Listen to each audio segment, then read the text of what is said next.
The rise of large-scale dairy farming is closely tied to advancements in transportation and refrigeration, which revolutionized the dairy industry.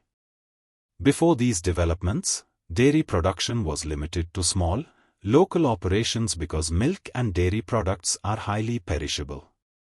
The invention of refrigeration allowed milk to be stored and transported over long distances without spoiling, while improvements in transportation, such as railways and later refrigerated trucks, enabled dairy farmers to reach wider markets, including urban centers far from rural farms.